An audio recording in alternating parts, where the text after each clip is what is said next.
The mid-size sedan segment is one of the most popular in the U.S. Cars like the Toyota Camry, Nissan Altima, and Honda Accord have all gotten recent updates. Now Ford comes to the fray with the 2013 Fusion. Let's see how it stacks up against the competition.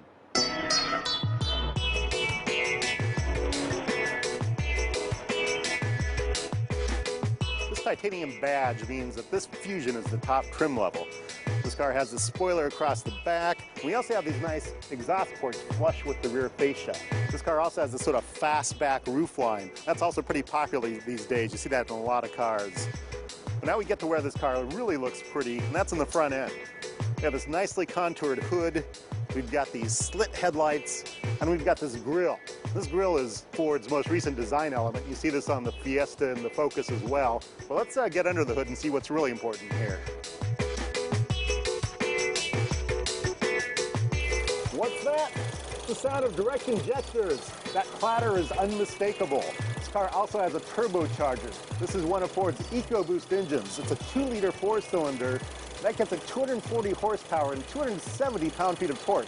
Those are great numbers for a mid-size sedan. That's what you used to get with the V6s. Ford is doing it with the 4-cylinder. That also means 21 miles per gallon city, 32 miles per gallon highway. Not fantastic numbers, but certainly better than a V6, and with all that power as well. In the cabin here, we have these two screens on either side of the speedometer. The left screen showing fuel economy information and basically driving information. The right-hand side, we've got infotainment functions that I can cycle through with these buttons and see my phone, navigation, entertainment, and climate control settings. We also get that same information on the center LCD. Now, this is the touch part of it. One thing I've noticed on this vehicle is that the navigation seems a little more reactive. It actually follows the location of the car better. I've had problems with that on the Focus and the C-Max, where the GPS antenna doesn't seem to be very strong, and so it takes a little while to get the location of the car down. Here I've had no problem with this system finding the location of the car. We also have in the system is this I button here, which has Sirius Travel Link. So we get weather, sports info, ski conditions, we get nearby traffic, movie listings even, and fuel prices. And fuel prices is actually one of my favorite because you can look down this list and they'll show you all the nearby gas stations with the price per gallon. Just hit that setting. It'll automatically throw it into the navigation system so you can drive right to that gas station where you'll get the cheapest gas. One problem that remains with this touchscreen is that it reacts really slowly, much slower than you expect from a phone or other electronic device.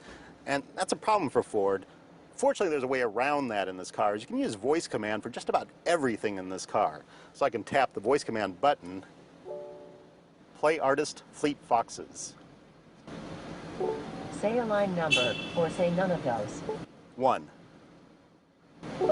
Playing artist Fleet Foxes. And also with the Sony system in this high-trim titanium car, we get 10 speakers around the cabin.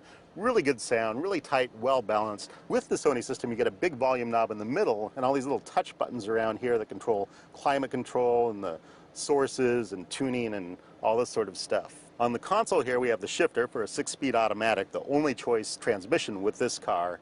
It's got the normal PRND settings, plus there's a sport setting, and I've got manual shift paddles here on the steering wheel. But what this car really has over all the other mid-size sedans out there are a lot of driver assistance features. A lot of really interesting things. We've got blind spot monitoring, we've got adaptive cruise control, we've got a lane keeping assistant, and we also have automatic parallel parking. And you don't find those types of features on other mid-size sedans in this range. Now, trying out the driver assistance features, right now I'm in pretty slow traffic and I've got the adaptive cruise control set for 50 miles per hour, but I'm only going about 20 because the car in front of me is going about 20. And in all this traffic too, my blind spot monitors are showing when I've got cars to my left side right now because I'm in the right lane. It'll show a little icon blinking in the left-hand mirror when there's a car in my blind spot back here. Once I get above about, it seems like 35 or 40 miles an hour, the lane keeping assist can start to work. That's when I see the little lines turn green to show that the car is recognizing the lanes. So that means if I drift to the side a little bit, this car just actually steered me back into my lane because I let it drift off to the right. As far as the driving experience goes, In a mid-size sedan, I feel like the car should drive really easily. It should be the kind of car you can kind of jump in and just drive to the grocery store. And to a large extent, I think this Ford Fusion accomplishes that task. But I do find there's some turbo lag with this engine.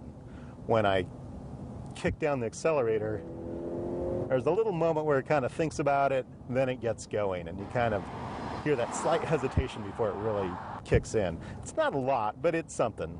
Suspension is tuned a little rigid. This is definitely not a soft ride from this car. It's a relatively smooth ride, but when you go over bumpy bits of the road, you really feel it. Overall, I think the ride works pretty well. I like it.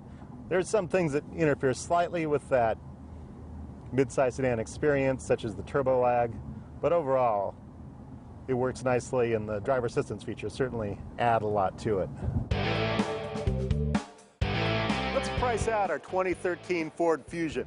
The titanium level, this car costs $30,200. That includes quite a few options, like the MyFord Touch system and the Sony audio system as well. We also have $2,000 for the all-wheel drive system, $1,000 for a driver assist package that gets you blind spot monitoring and those goodies, $995 for adaptive cruise control, $795 for the automatic parking system, $795 for the navigation system. That comes to a total of $35,785, which puts this fully loaded Ford Fusion pretty solidly into premium car territory. But it's got a lot of tech that sets it apart from the mid-size competition.